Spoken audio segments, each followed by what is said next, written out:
Нові санкції Євросоюзу вдарять по нафтовому тіньовому флоту Росії, а під обмеження потрапить майже 70 осіб. Про це повідомляю з посиланням на виконуючого обов'язків глави МЗС Нідерландів Ханке, Брюінс, Слот та Reuters.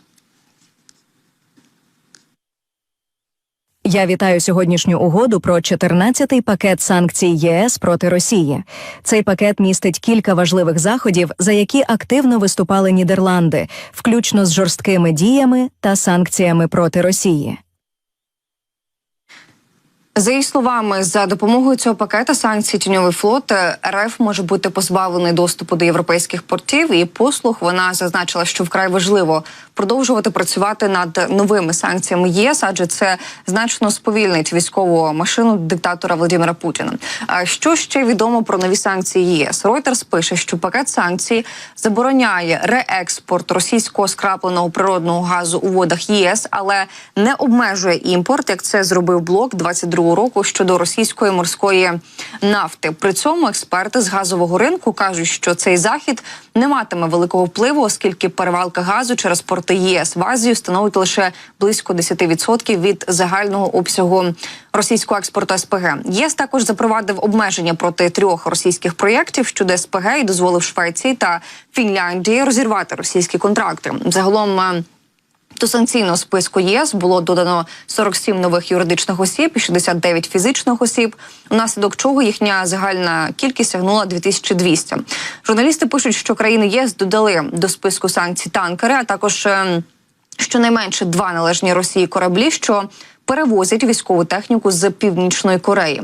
Що могло не потрапити під обмеження? Країни обговорювали нові заходи понад місяць і, зрештою, пом'якшили одну з пропозицій Єврокомісії, спрямовану на запобігання обходу санкцій за наполяганням Німеччини.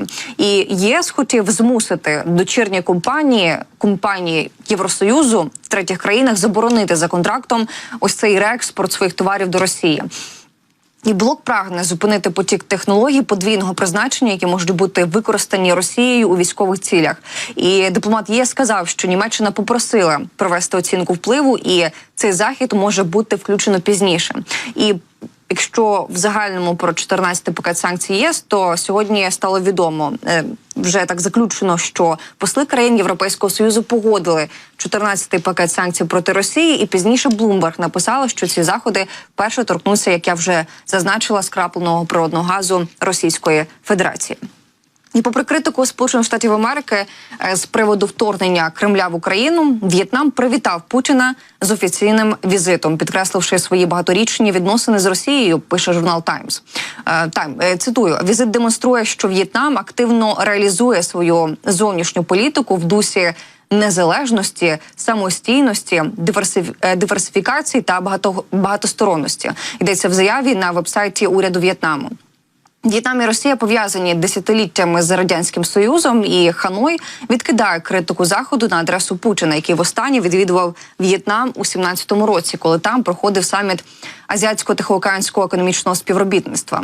Посольство США в Ханої у своїй заяві заявило, що жодна країна не повинна надавати Путіну платформу для пропаганди його агресивної війни та іншим чином дозволяти йому нормалізувати своє злодіяння. Очікується, що Путін візьме участь у церемонії покладання вінків до мавзолею Хо Ші Міна і зустрінеться з офіційними особами, зокрема з главою комуністичної партії Нгуєн Фучонгом Чином і президентом Толамо.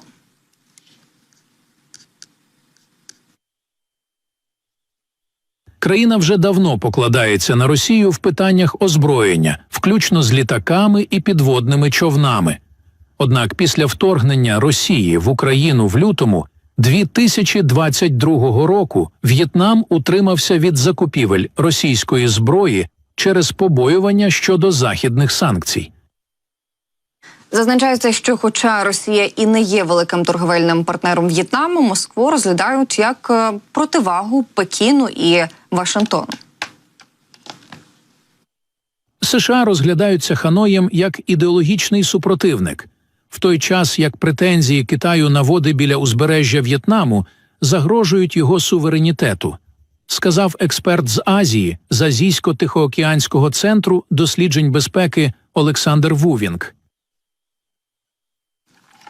Хоча приймати Путіна у себе ризиковано для в'єтнамських чиновників, сказав Ву Вінг, їм доведеться піти на ризик залишитися вірним Росії. Водночас нагадується, що В'єтнам зайняв нейтральну позицію щодо війни проти України, закликаючи до дипломатії для вирішення конфлікту.